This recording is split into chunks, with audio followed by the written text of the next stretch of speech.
I went camping this weekend. Yes, indeed. I went camping to a lovely place in the New Forest. Lovely campsite. We got there, went for a nice little walk in the woods. Potted around, walked past a load of horses, as you do. Along the way, picked up a stick because when you go, for a little hike, you've got to have a stick. Mm-hmm. It's not unless you've got a stick, you're just going for a walk. If you've got a bit of stick, you're going for a hike. And it was really, really sunny. And Laura mentioned something, and I did kind of praise the sun slightly. Good man. With stick aloft. And no one knew what I was going on about. But I enjoyed myself. Mm-hmm. And I didn't even get burnt, which is a bonus. That's because you're one with the first flame, my son. Considering my skin is made of tissue paper, I think I did rather well. Yeah, well done you. Thanks, I appreciate it. Keep that up. Oh, well, yeah.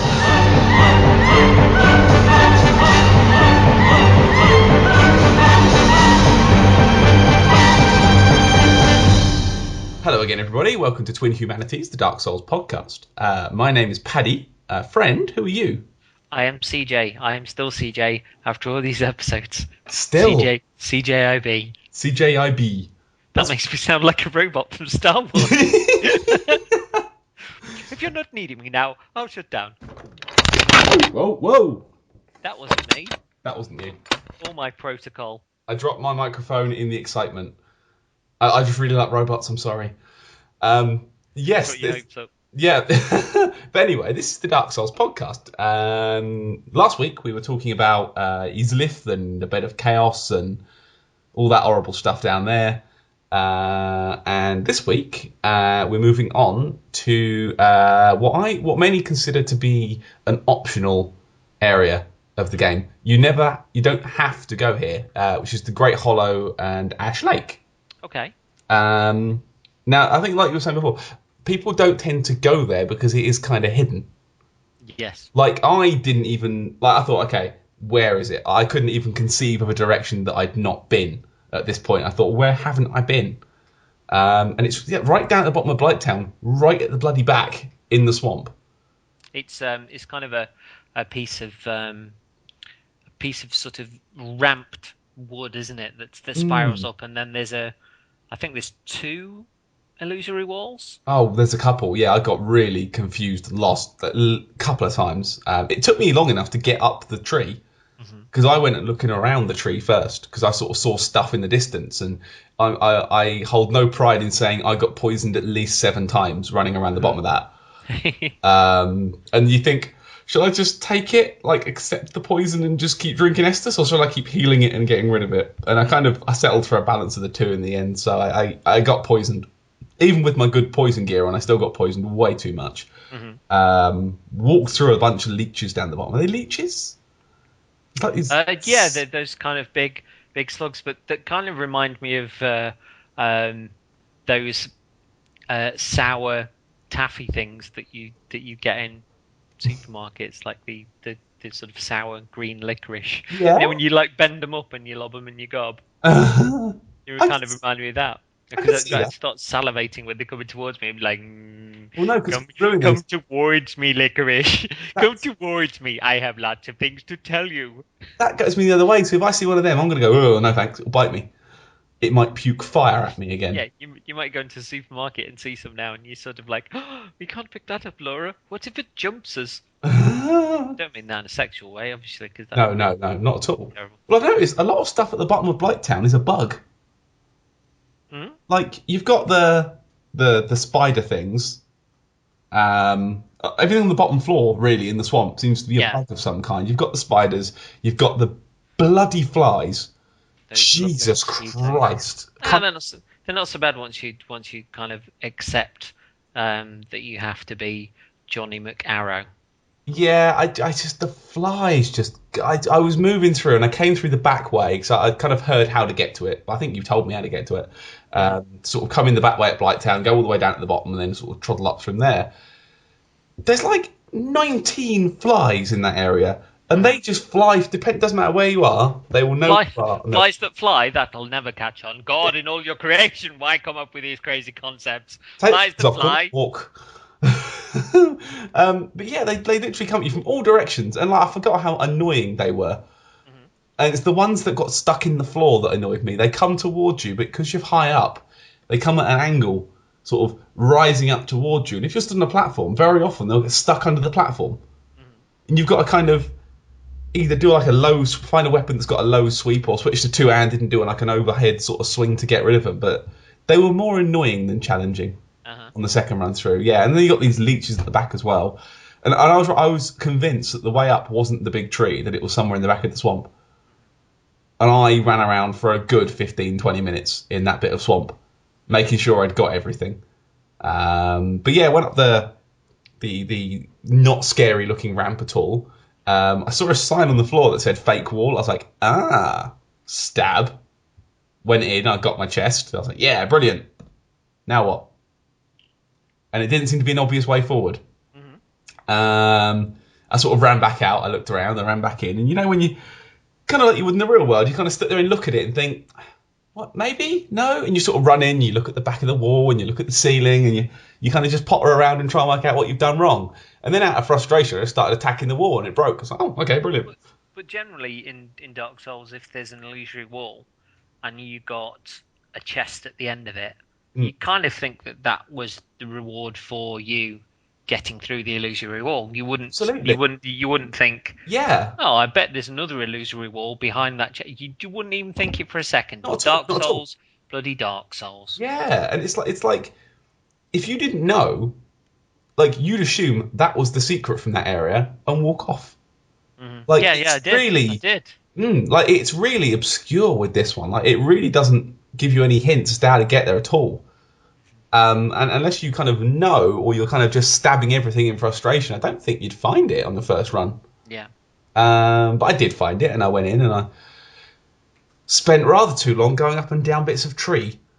It's a strange one, Aslake, because there's a huge amount of verticality to it. Oh, totally. Yeah. And then and everything's close proximity, and even at the base of the tree, you've got a lot of things crammed into a short space. And then you get out, and it's just huge drift. But before we even get outside, I had problems. Okay. I didn't actually die. I didn't die. The problem I found in the Great Hollow, in the tree that you've got to make your way down, certain bits you kind of walk around and you think, right, okay, there's a shortcut, so you hop down and you follow it round and you end up back where you started. You think, what was the point of that? There's a few of them where you drop down and you go all the way around the thing and you just come back to the bit of wood that you were on before, and you're thinking, what did I go down there for? Like, what reason is that there for? To panic the life out of me when I saw those bloody frogs again. The cursed frogs with the big eyes. Absolutely sharted it one. But luckily I've got a million of those purging stones, so they're not really a problem. I saw what looked like a couple of crystal lizards hopping around at the top of a thing, but I couldn't work out how to get to them.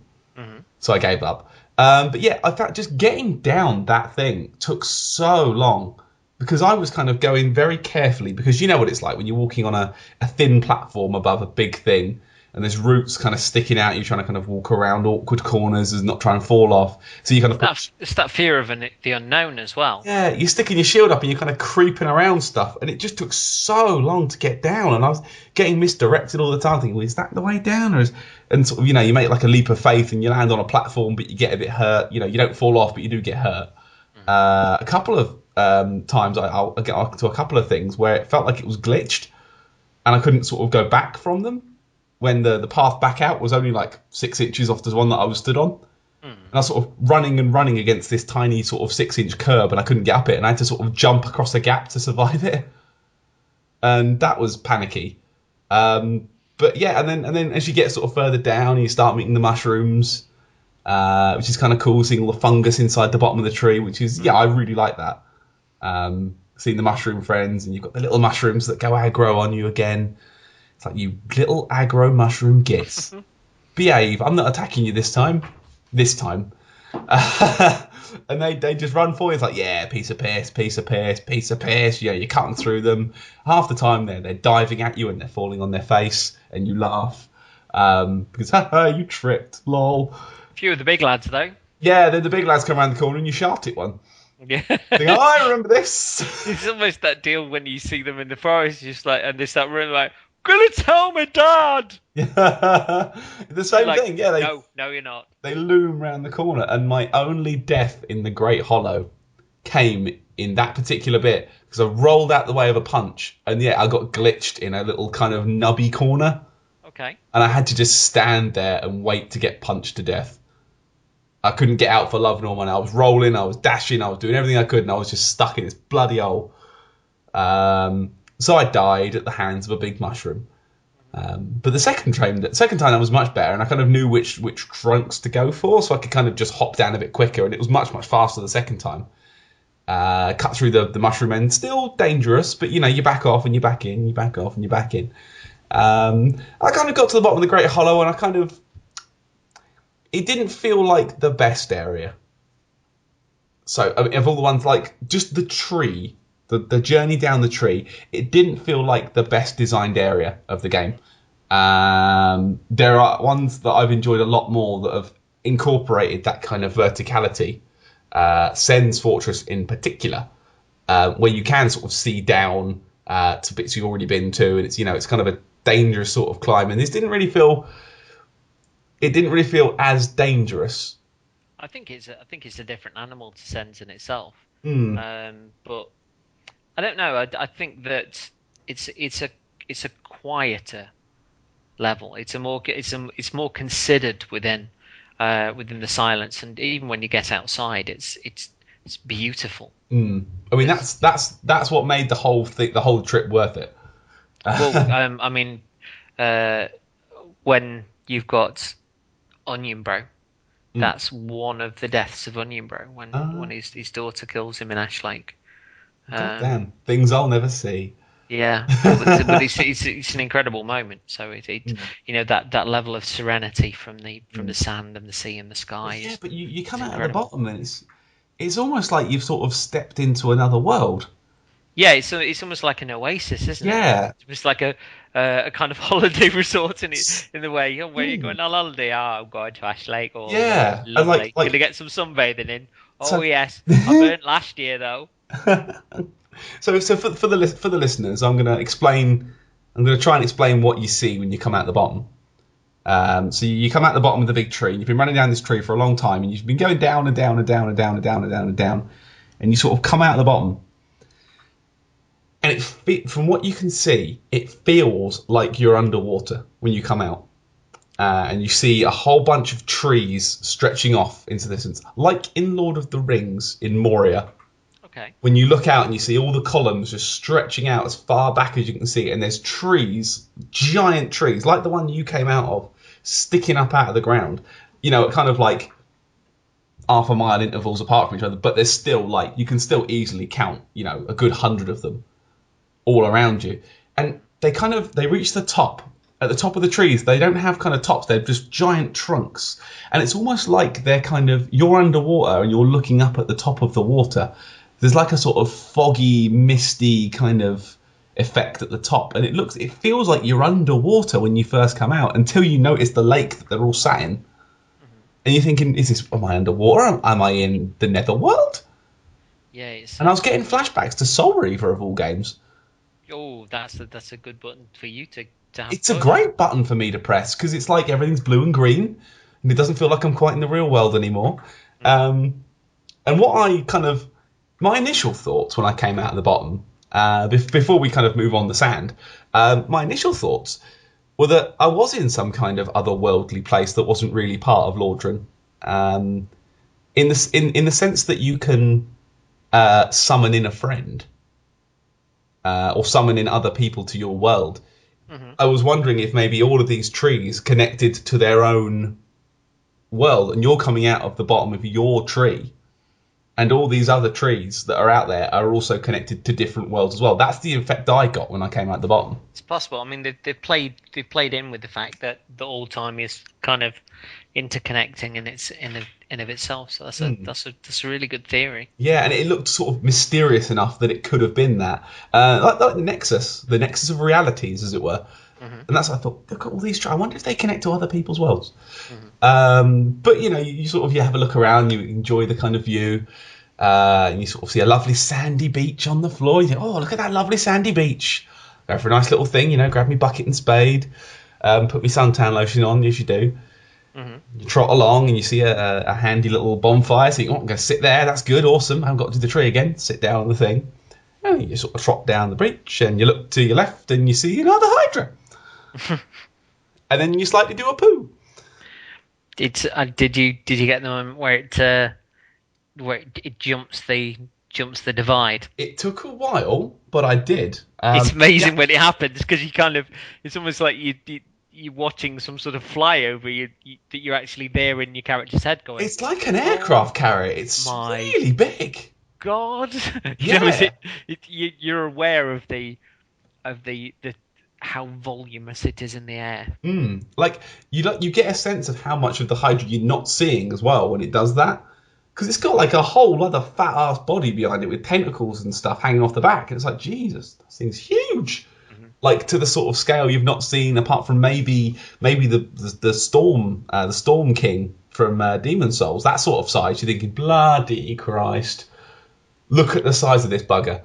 I have a little original Hydra aside for you, which will freak you out. Mm-hmm.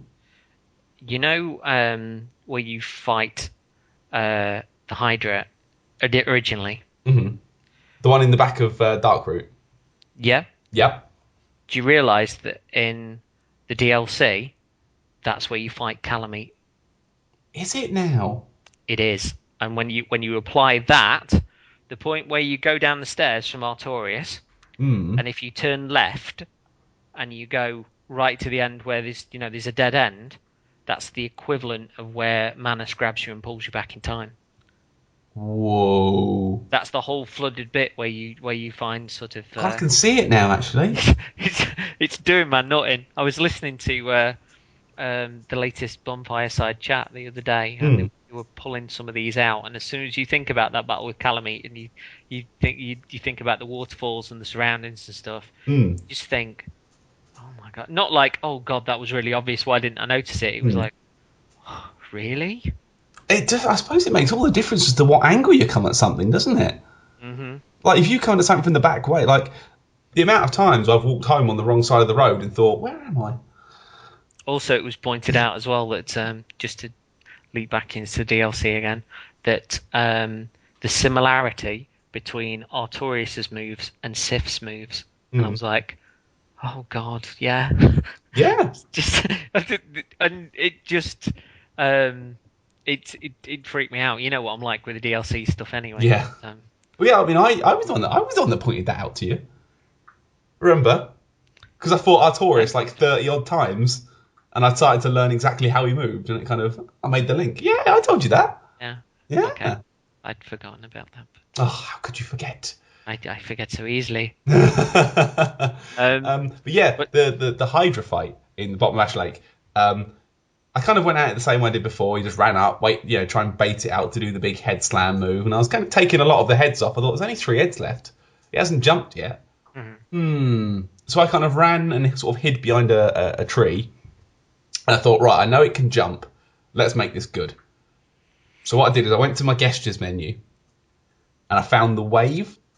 And I put that one as the first one that comes up on the menu. And then I ran back into the Hydra, kind of avoided it a bit. Didn't really fight it, just kind of ran backwards along the beach a bit until it went for its move. And I saw it kind of duck down and I thought, yep, this is time. It's time. I got in position and I waited. And it kind of burst out of the sea. And I went, right, gesture, did it. And I waved as it went over, like Free Willy. When it went over, I think it was the second time I played through, what was on my mind was the theme song from Top Gun. It like went over and I was like, do do do do do do do do do do do do just looking and watching it like. It's a proper funny moment though, just this giant thing fly over and I'm waving at it like, I'm going to kill you in a minute. But so many of us didn't even know that it did that. until I only knew that way into the game. Yeah, I mean, I only knew that it did because you told me that it did a jump. I was like, I've got to make it do the jump now. Well, I only knew it because I saw it on a video, and I was like, really? Well, the thing with that area, I don't think it's the kind of place you go to until late in the game. Like, I wouldn't have thought you'd stumble across it on your first trip to Blighttown. I mean, if you do, well done, more power to you. But you probably wouldn't stumble on it early. You'd probably be quite strong by that point. I mean, I was having no problems taking it down, so I suppose to get it to fly over, you have to be kind of doing a bit badly and want to flee. I think there's that. I think you initially your thoughts are, oh my god, it's another Hydra, but then you kind of realise I can take this no problem now, and you do. So I think it's either those people who do run away, or moreover those people that thinking, I can't be arsed with this, I'll just run out the way. What's it gonna do?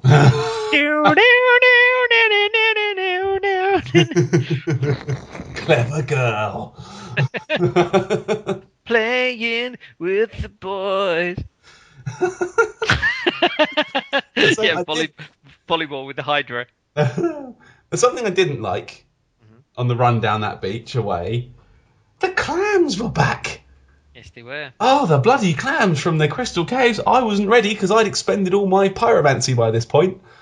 I was like, shit. I had no problem with those though, because I was using the demon spear at that point, which keeps them well up out of reach. Lugging. I queelugged like I always do, so they nearly got me. Like, you're letting them in close though. That's a difficult option to do with them. It's really hard. Like, and that nearly did me more than the Hydra, because they're tenacious little buggers.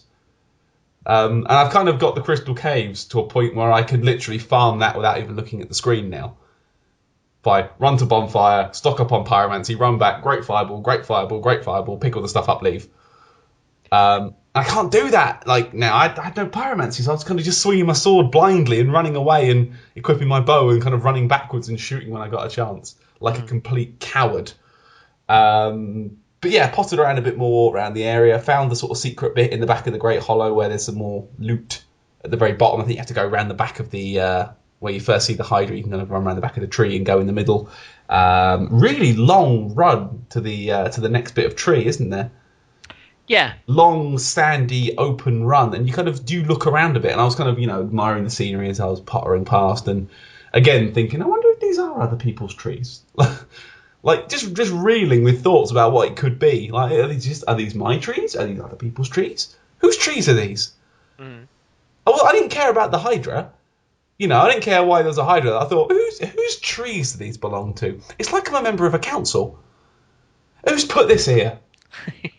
Has they got permission? Have they got a permit for this? You got planning permission for that tree? Yeah, I started feeling like some sort of bastard tax collector. Uh-huh.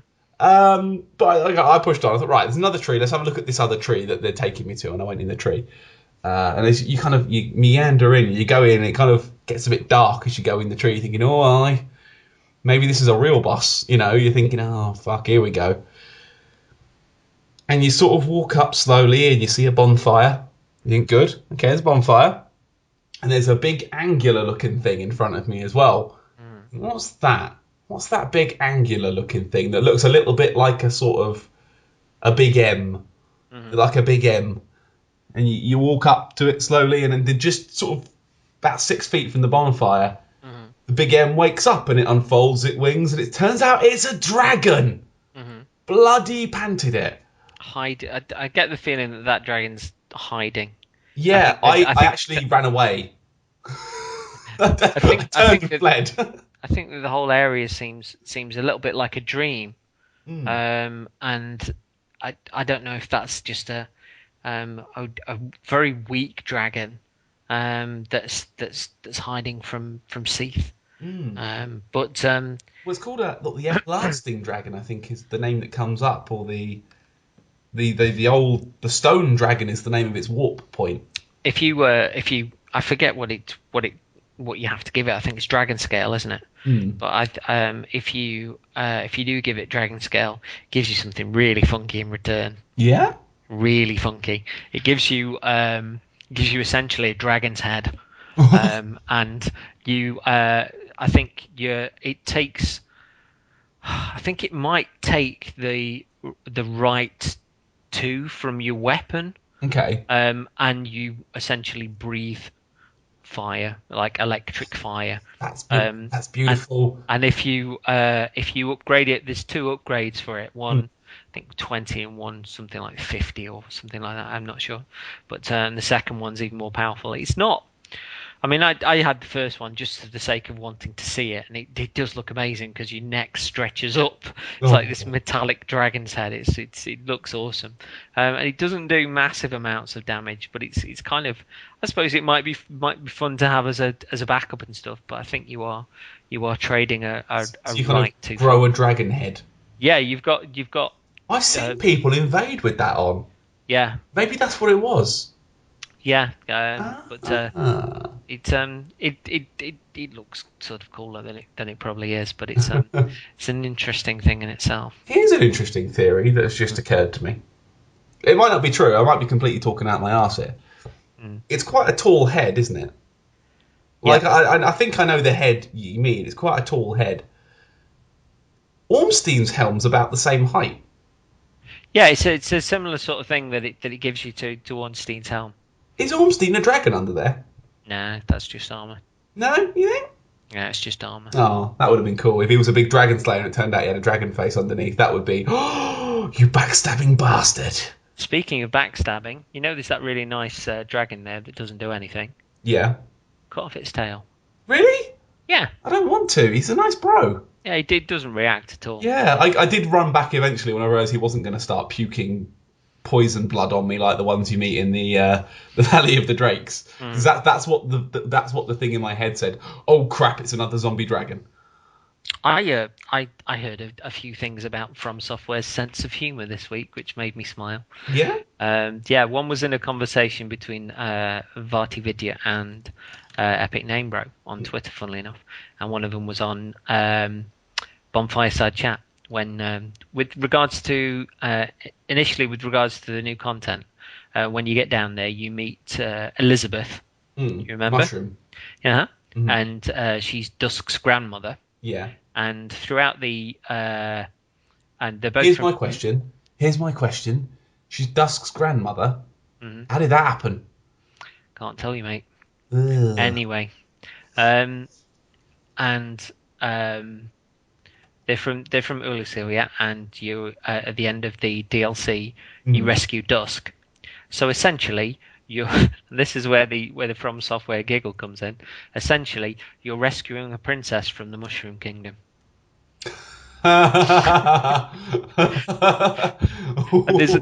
There's another one which is interesting. With there's a game show in Japan where kind of families come together and sort of do all these almost like it's a knockout type things. But one of the games in there is and I saw some footage was like they got a kid sitting in front with their head sticking out of kind of this poncho, and their parents behind, but the parents were their hands. And so the kids' hands were down by the side, and the parents were behind them under this poncho, and they were trying to like put cake into their mouth, but the parents couldn't see that kind of stuff. Yeah. And apparently, that a translation of that game in the show is the family weave, because you putting parents and kids together and all that sort of stuff. But also another variation of that translation is pinwheel.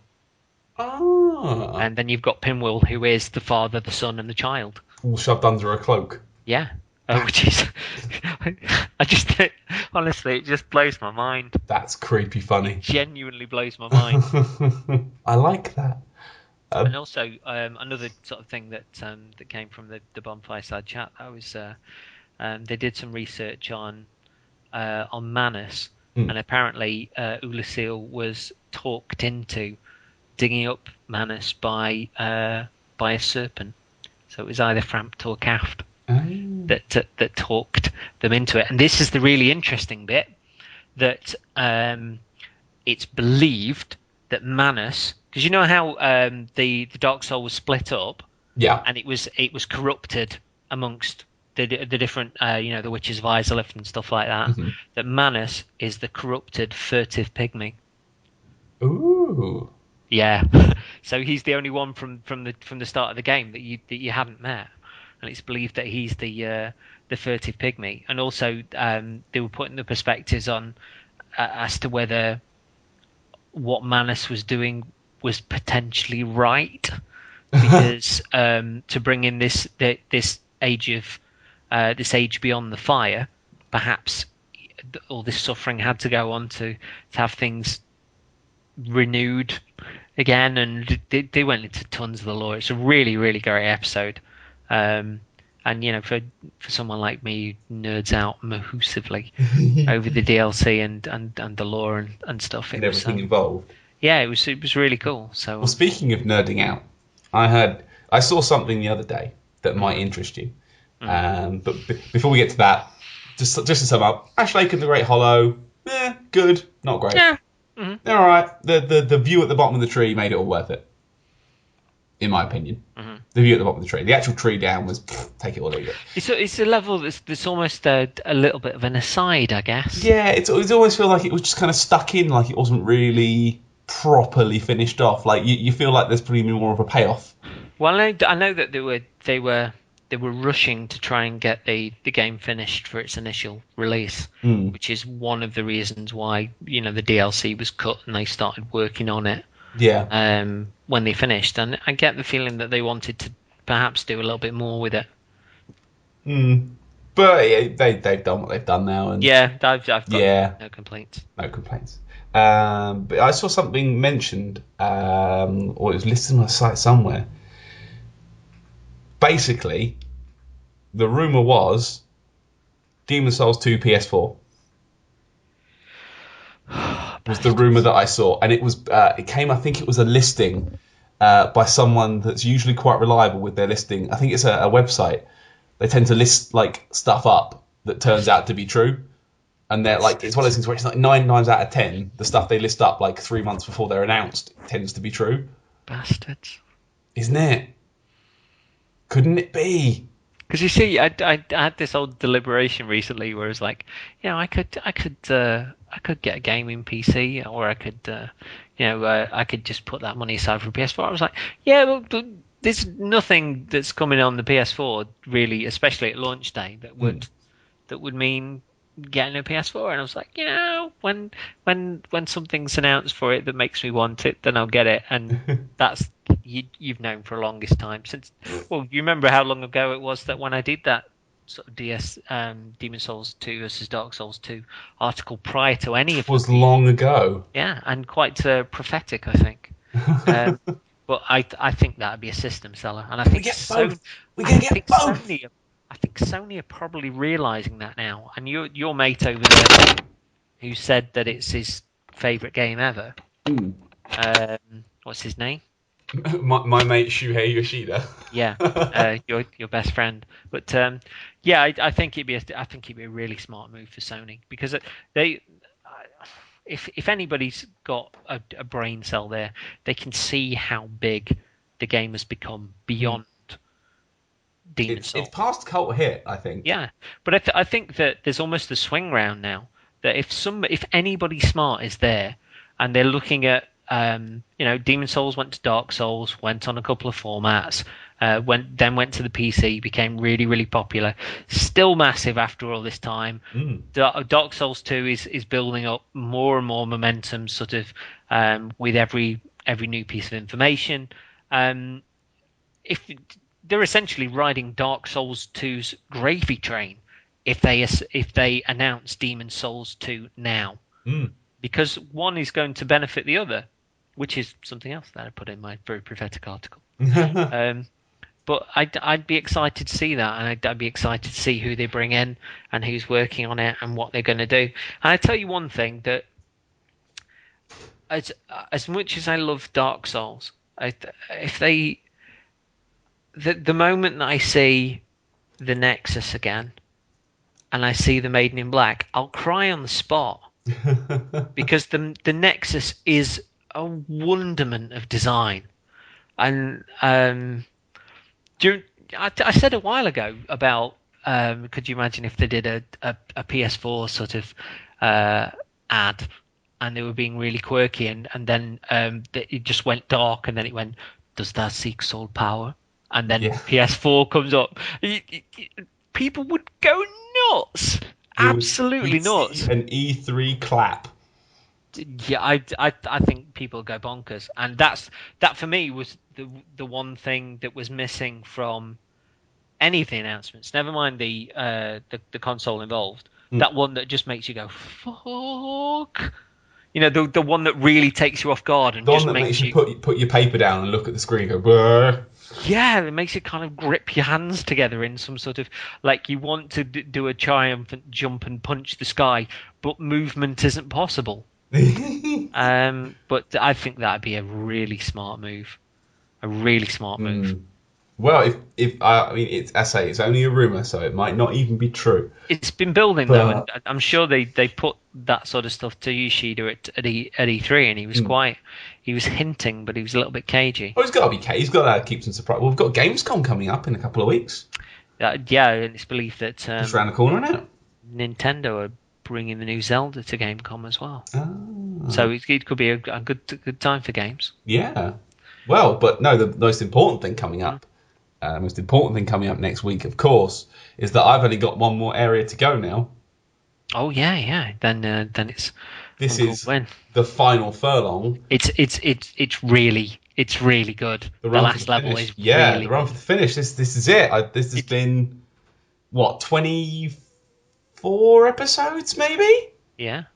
I mean, 3 of those were about E3, but like this has been a very long time coming. We started this podcast 5 months ago. Yeah, it's been fun though. I've really enjoyed it. Yeah, and it's almost there, and it's tingling in my fingers. When the final level comes around, visually it's really spectacular. It'll take your breath away. Also, something else that was noticed on Bonfireside Chat, which is nuts, and I can't confirm it myself yet, but the kiln of the first flame apparently has the same architecture on the pillars as the pillars in the arena that Artorias fights in. I can't take it anymore. It's just awesome. That's too much. Yeah. Cool. Right. So yeah, we'll call it a day there, because I know you have to get to bed soon. I will say as well, we had I had a message on our behalf on Twitter today. From forgive me if I pronounce this incorrectly, from Matthias Jarve, who said catching up on your Dark Souls podcast, and in Series 1, Episode 6, Vanilla Souls, you mentioned an RPG called Nier, but I can't find information about it, so I passed that on. And he said, awesome, thanks, as I can never relive the fear while exploring Lordran again. Your podcast does a great job tickling that nerve. So thank you very much for that, Matthias. That's really very much appreciated. Man. That does make it's warm and fuzzies. Yeah. Thumbs up to you, sir. Yes. But yeah, no, this is next time. Next time's the end of the game. Oh my god, it's the end of the game. Heart in your chest, but let me tell you, the visuals when you're walking in, it's just it's ballpark. It's seriously ballpark. It'll knock you for 6. Bring it on. Bring it on. Right. Yeah, we'll call it there. Well, thank you all for listening again to Twin Humanities, the Dark Souls podcast. Very much appreciated. Thank you. Yes, thank you all for coming on, and do the usual thumbs ups and shares and likes and all. Whatever you're looking on, do the thing that means yes. Mm-hmm. Yeah, do that. My name was Paddy. Still. My name is CJ, and once was. And might shall be. Yes. Thank you all for listening, and we'll see you next week for season finale. Yes, goodbye. Unless you're crap at it. Unless I'm crap. In which case it would spread over another episode. So yeah, see you next week. Also, I will sort of tip the hat. If you've not checked out Bonfireside Chat, then please do so. It's a really fantastic Dark Souls podcast, and I think you might enjoy it. Proper good. Right, I'll see you next week for the maybe final episode, depending on how good I am. Yeah. Bye. Cheerio, bye.